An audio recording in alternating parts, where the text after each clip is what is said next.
রমজান মাসকে সামনে রেখে নিত্যপণ্যের বাজারে আবারও অস্থিরতা দেখা দিয়েছে। রাজধানীর কারওয়ান বাজার সহ বিভিন্ন কাঁচা বাজারে বেড়েছে সবজি, মাংস ও মশলার দাম। বাজারগুলোতে দেখা গিয়েছে চাহিদা বাড়ার সঙ্গে সঙ্গে অধিকাংশ পণ্যের দামও বেড়েছে। লেবু হালিপ্রতি বিক্রি হচ্ছে ৮০ থেকে ১০০ টাকায়, কাঁচামরিচ কেজি প্রতি ১৪০ থেকে ১৬০ টাকায়, ব্রয়লার মুরগি ১৯০ থেকে ২০০ টাকা এবং গরুর মাংস ৮০০ থেকে ৮৫০ টাকায় বিক্রি হচ্ছে। শুধু সবজি বা মাংস নয়, পেঁয়াজ, রসুন ও অন্যান্য মশলার দামও আগের তুলনায় বৃদ্ধি পেয়েছে। তবে ছোলা ও ডাল জাতীয় কিছু পণ্যের দাম তুলনামূলকভাবে স্বস্তিদায়ক রয়েছে বলে জানিয়েছেন ব্যবসায়ীরা। এদিকে মাংসের বাজারে সবচেয়ে বেশি অস্থিরতা বিরাজ করছে। বিশেষ করে গরুর মাংসের লাগামহীন দামে সাধারণ ক্রেতারা চরম অস্বস্তিতে পড়েছেন। পাঞ্জাবের জগতে একটি বিশ্বস্ত নাম শাবাব এথনিক ওয়্যার।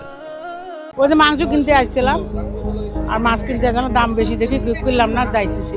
মুরগি মাংস কিনবে কেন ৩০০ টাকা ৩৫০ টাকা কিনছে, মাছ তো ৫০০ টাকা ৬০০ টাকা, গরু মাংস এই যে ৮০০। এখন যে মাংস কিনতে পারলেন না, মাংস না কিনতে বাসায় যাচ্ছেন, খারাপ লাগতেছে? খারাপ লাগবো না বাবা।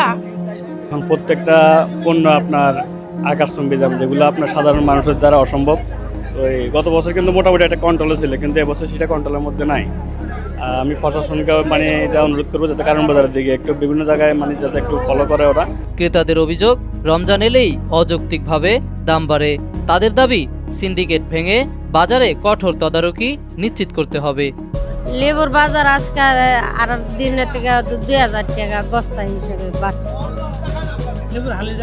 হালি লেবু এটা ৬০ টাকা, এটা ৫০ টাকা, এটা বেশি ৮০ টাকা। আমরা মাংস সবাই চাই কম দামে বেচা কিভাবে।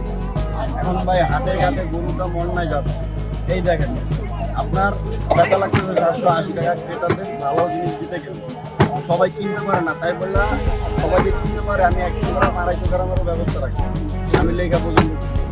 এখন ভাই আমাদের সরকার, নতুন সরকার আসছে, আমরা ওইভাবে আবেদন করতেছি যে গরুর দামটা কীভাবে কমে, যেভাবে কমুক গরুর দামটা যেন ধীরে ধীরে কমানো না, গরুর দাম কমালেই আমরা গোস কম না।